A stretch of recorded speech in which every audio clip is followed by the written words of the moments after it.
तर आताची एक मोठी बातमी समोर येते। 18व्या लोकसभा निवडणुकीचा राज्यातील 5वा आणि शेवटचा टप्पा 20 मे रोजी पार पडल्यानंतर तब्बल 15 दिवसांच्या प्रतीक्षेनंतर आज मतमोजणी हाती घेऊन निकाल जाहीर झालेला आहे। तर चर्चेत असलेल्या पालघर जिल्ह्यातून अनपेक्षित निकाल समोर आला आहे। भाजपाचे हेमंत सावरा हे विजयी झाले आहेत। धक्कादायक म्हणजे वसई विरारमध्ये निर्विवाद सत्ता असलेल्या बहुजन विकास आघाडीला पराभवाला सामोरे जावे लागले।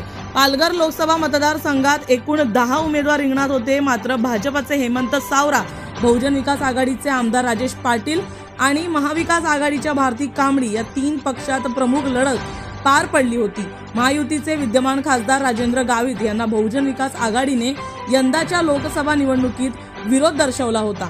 यानंतर महायुतीकडून राजेंद्र गावित यांचे तिकीट कापत हेमंत सावरा यांना उमेदवारी जाहीर केली होती।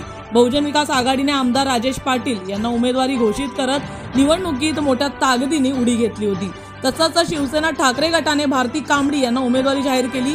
त्यामुळे पालघर लोकसभा मतदारसंघातील निवडणूक चुराशीची बनली होती। 5व्या टप्प्यात पार पडलेल्या पालघर लोकसभा मतदारसंघात 63.91% म्हणून एकूण 13,73,000 मतदारांनी मतदानाचा हक्क बजावला होता। त्यानुसार विजयी उमेदवाराला 4.5 ते 5 लाख मतांची गरज होती।